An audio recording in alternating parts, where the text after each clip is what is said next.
Nancy Pelosi is about to let seniors go hungry if Donald Trump does not do this one sick thing for her. Mark Webster for Liberty Writers News reports, I hope you don't like national parks, tax refunds, or Social Security benefits because Nancy Pelosi is willing to risk them all to help illegal immigrants. Yes, earlier this week, the minority leader issued a joint statement with Chuck Schumer attacking the president's newly announced immigration agenda. The president's plan outlined the administration's must-haves in order to write DACA into law. Pelosi claimed that Trump cannot be serious about compromise or helping the Dreamers with the list of demands. In a subsequent interview with the Washington Compost, Pelosi claims that she is willing to shut down the government unless immigration reform happens her way. Okay. Shut down the government. Every time they talk about shutting down the government, I'm like, yeah, do it. Who cares? Shut it down. I mean, if you shut down the government, then no one's coming in this country, right? Because no one's going to be able to sit there and stamp all their little passports, right? That ain't going to happen. Shut it down. Shut it down. Keep threatening. I don't give a crap. Shut it down. Okay? He opened up the article saying, national parks and Social Security. Really? Really? First of all, national parks. Why does the government even own national parks in the first place? Okay? Okay, that's a whole big communist agenda in its own right. All right? Social Security? Man, why is the government even participating in social programs? Again, why? Okay? Look, I could care less. Okay? Nancy, take it. Throw it all away. Throw it all away. Abolish government altogether. What good has it really done anybody, right? Oh, man, these guys are just driving me crazy. She says some Democrats, House Democrats, are raising the specter of withholding support for must-pass spending legislation later this year in response to President Trump's hardline immigration proposals. What the White House has put forward is a complete non-starter. She suggests that she agrees with those unnamed House Democrats. There's nothing in it to negotiate. So there it is. Nancy Pelosi will not negotiate with the president, even after he gave them an opportunity to save the Dreamers. Remember that video we showed you of Nancy Pelosi, like, thanking the Dreamers' parents for breaking the law? The woman's lost her mind. You know, Trump offers you a way to save them, and you just blow it off in his face. Anyway, this is all pretty standard for the Democrats. They don't care about illegal immigrants, really, or legal citizens, okay? They don't even care about the law that they're employed to create and enforce. Now, after the interview, Pelosi retweeted a post that equated legal status as simply a piece of paper. Representative Salud Carbajal tweeted out, "Being American is about more than a piece of paper. What matters are your hopes, dreams, and a belief in a better tomorrow. Protect dreamers." Oh, my heart bleeds for you. Give me a break. What? Being American is more than a piece of paper? Actually, that's what makes you an American, when you get your citizenship. So, yeah, I mean, hopes and dreams, right, of course. Better tomorrow, all those good things, of course, yeah. That's why people want to come to this country. But without that paper, you're going to be sitting in an immigration truck heading back to Mexico, okay? So, what do Democrats care about, really?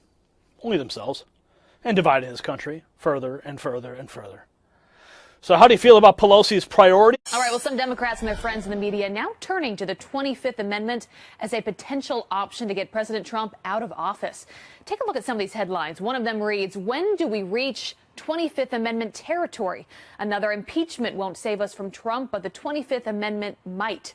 The amendment says the president can be removed if majority of the cabinet determines that he is unfit. But should we really be talking about this? Well, here to debate, Amy Holmes is a political analyst for Rasmussen Reports, and Jamu Green was a 2008 Clinton campaign advisor and, of course, is a Fox News contributor. Good morning, ladies. Thank you for being with us so early. Good morning, Abby. All right, I said that we are just now talking about the 25th Amendment, but Amy, I've heard mentions from Democrats about the 25th Amendment from the day that the president got into office. It's one thing to hate him and to hate his policies. Right. It's another one to say he's mentally or physically unfit to be president. Well, it's another thing to be delusional I mean, there's no way that Trump's cabinet is going to be invoking the 25th Amendment to remove him. This is wishful thinking, but I also think it's dangerous thinking. If you remember, before the election, we got a lot of lectures from the media and Democrats that the results of November needed to be respected by Donald Trump because they thought that he would lose and they feared that he would keep on fighting. Well, it seems that those same Democrats have never accepted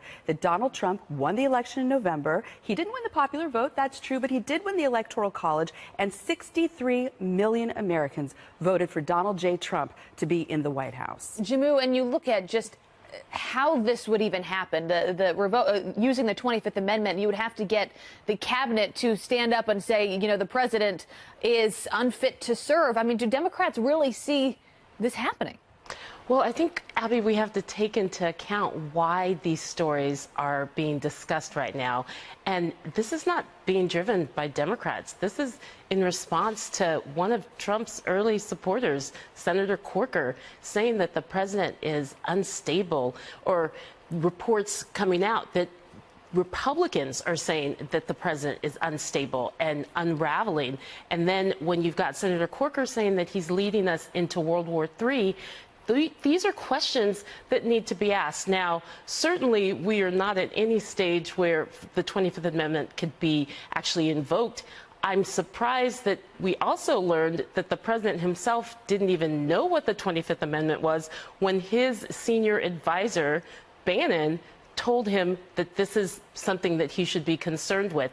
And if the president is charged with defending the Constitution, you would want him to understand all that the Constitution entails. But this is coming directly from Republicans who are now saying what, you know, actually Hillary Clinton said during the election. Well, Jamu, you mentioned a Republican, and at no place do you talk about the 25th Amendment. Amy, I want to get you back in this because you mentioned the word dangerous, and this is a dangerous conversation to be having in this country.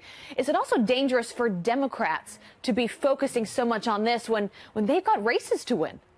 Well, certainly. I mean, it's dangerous for their party that they seem to be off in, you know, la-la land with dreams of the 25th Amendment that are just absurd and are not going to happen. But in the sense of it being dangerous, we have a democracy. We have elections. We also have political disagreements and disputes. Sometimes they're intra-party. Most of the times they're between parties. But we shouldn't be talking about trying to remove the president simply because you disagree with some of the choices he's making, as controversial as they may be. He was elected.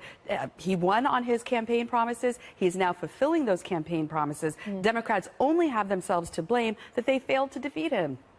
In addition to fulfilling his campaign promises, he's also, though, really challenging specific aspects of the Constitution, and that's concerning. All right, we use the word concerning. We've also brought up the word dangerous here. Jamu, I want to get your thoughts on this Missouri state senator who recently, and she's been in trouble for things that have been posted on Facebook in the past, but on Twitter, she recently compared Trump to Hitler. I think we have that tweet. She says, I have a First Amendment right to share my opinion, and if a meme is offensive to people, they should look at the First Amendment again. The original post says, I hope Trump is assassinated. Jamu, how would anyone defend that? I think that post was indefensible.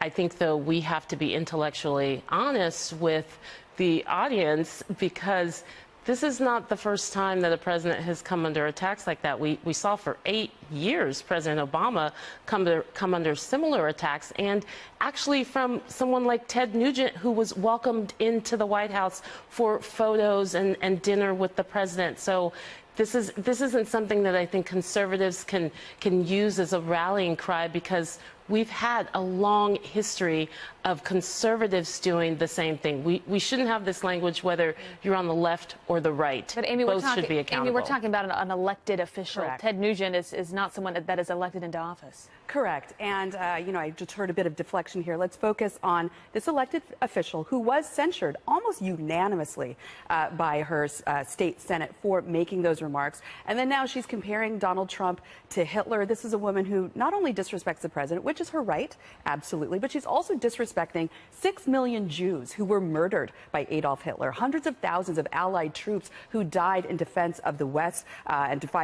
died in defense of the United States of America. So for her to be comparing Donald Trump, who merely is enacting policies that she doesn't like, to a world historic villain with, real blood on his hands, I think is totally out of bounds. Does she have the right to say it? Yes. Does the First Amendment require us to like it? No.